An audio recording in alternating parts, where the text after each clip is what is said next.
হয় আমি যেতিয়া গম পাইছোঁ আমাৰ কুপনটো বেসিক্যালি এই কাৰণে দিয়া হয় ক্ৰাউড মেনেজমেন্টৰ কাৰণে আমি দিয়ে চেণ্টাৰবিলাকত যাতে খুব বেছি মানুহ হৈ নাযায় তেওঁলোকে ঘৰৰ পৰা আহি পেলাইও কুপনটো যদি লৈ লয় তেওঁলোকে ঘৰৰ পৰা আহি পেলাইও এটা সময়ত ভ্যাকচিনটো লৈ যাব পাৰে আমি ক্ৰাউড মেনেজমেন্টৰ কাৰণে তেনেকৈ কৰা যায় তো ইয়াতো তেনেকৈ কৰিছিলে কলগেছিয়াৰ সুপাৰিনটেণ্ডেণ্টৰ পৰা মই সেইটোৱে গম পালোঁ তাৰপিছত এতিয়া মই নিজেও অকণমান খবৰ লৈছোঁ এইটো কিহৰ কাৰণে কেনেকৈ হৈছে তো তেতিয়া তেওঁলোকে কৈছে কি হয় তেওঁলোকে কনফেছ কৰিছে কথাটো যে তেওঁলোকে তেনেকৈ বিক্ৰী কৰিছিলে বুলি আৰু এতিয়া FIR দিয়া হৈছে সেইটো কাৰণে যিটো এক কৰিছে আৰু আমাৰ যিটো কেম্প আছিলে আগতে ভ্যাকচিনেশ্যনৰ সেইটো তাৰ পৰা অকণমান বেলেগ এটা জেগালৈ আমি শিফ্ট কৰিছোঁ আজি আৰু FIR অলৰেডি দিছে বৰপেটা চিভিল হস্পিটেলৰ ফালৰ পৰা তেওঁলোকে FIR দিছে তো তাৰ ওপৰত এতিয়া নেক্সট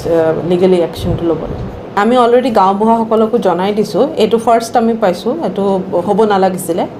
আৰু গাঁওবুঢ়াসকলকো জনাই দিয়া হৈছে এই কথাটো যাতে তেওঁলোকে ভ্যাকচিনেশ্যন যিবোৰ আমাৰ কেম্পছ আছে এতিয়া তাত গৈ পেলাই যাতে সবকে কৈ দিয়ে কথাটো যে এইবোৰত কোনো কাৰণতে ক'তো পইচা লোৱা নাই সেই কথা বা এইটো আমাৰ সেইকাৰণে কৰা নাই পইচা ল'বলৈ এইটো কুপন কৰা নাইকিয়া এইটো আমি গাঁওবুঢ়াসকলৰ থ্ৰুদি এইটো অলৰেডি কৰি দিছোঁ কলগাছিয়াৰ বৰপেটা অসামৰিক চিকিৎসালয়ত কোভিড ভ্যাকচিনৰ নামত কুপন বিক্ৰী কৰা শিক্ষকক গ্ৰেপ্তাৰ চিকিৎসালয়ৰ সন্মুখত থকা চাহৰ দোকানত চলাইছিল কোভিড ভ্যাকচিনৰ কুপন বিক্ৰীৰ গোপন বেহা কলগাছিয়াৰ বৰপেটা অসামৰিক চিকিৎসালয়ৰ কোভিড ভ্যাকচিন প্ৰদান কেন্দ্ৰত কৰ্তব্যৰত পূব গুনিয়ালগুৰি ME মাদ্ৰাছাৰ শিক্ষক আনিছুৰ ৰহমানে ভ্যাকচিন প্ৰদানৰ বাবে কাগজত সহি কৰা কুপন কমিছনৰ অংক মিলাই অসামৰিক চিকিৎসালয়ৰ সন্মুখত থকা জাহানুদ্দিনৰ চাহৰ দোকানত গোপনে বিক্ৰীৰ বাবে দিছিল চাহৰ দোকানে 50 টকাৰ পৰা 100 টকাকৈ বিক্ৰী কৰিছিল কুপনসমূহ ৰাইজে কোভিড ভ্যাকচিন ল'বলৈ আহিলে চাহৰ দোকানৰ পৰা কুপন ক্ৰয় কৰিহে ল'ব লগা হৈছিল কোভিড ভ্যাকচিন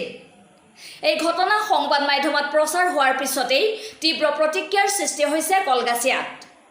আজি কলগাছিয়াৰ ৰাজচক্ৰৰ চক্ৰ বিষয়াই ঘটনাটো সৰজমিন তদন্ত কৰাৰ লগতে বৰপেটা অসামৰিক চিকিৎসালয়ৰ অধীক্ষক বিহিত ব্যৱস্থা গ্ৰহণৰ বাবে আহ্বান জনায়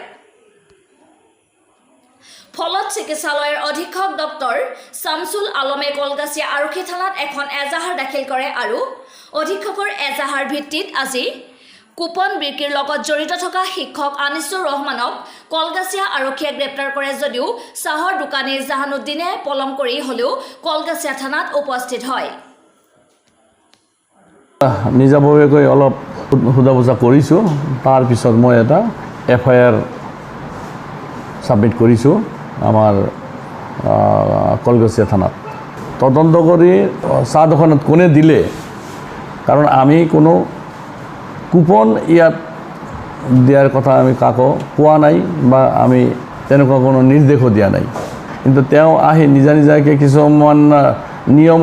উদ্ভাৱন কৰি লৈ তেওঁ কুপন দিয়া আৰম্ভ কৰিছে আকৌ সেইবিলাক কুপন এইটোতো আমাৰ অজ্ঞাতে দিছে মই তেওঁক মাতি আনিছিলোঁ যোৱাকালি মাতি আনি তেওঁক সুধিলোঁ তেওঁ মোৰ ভুল হৈছে সেনেকুৱা ভুল কিয় কৰে আৰু কুপন কেনেকৈ চাহ দোকানত গৈ পেলাই তেওঁ ভুল স্বীকাৰ মোৰ ওচৰত ভুল স্বীকাৰ কৰি গৈছে কালি তো মই ভাবোঁ OC সাহেব দক্ষতাৰে যদি এইটো ইনভেষ্টিগেশ্যন কৰে নিশ্চয় আচল দোষী ওলাই পৰিব আৰু তেওঁক শাস্তি পোৱাৰ কাৰণে মই কামনা কৰোঁ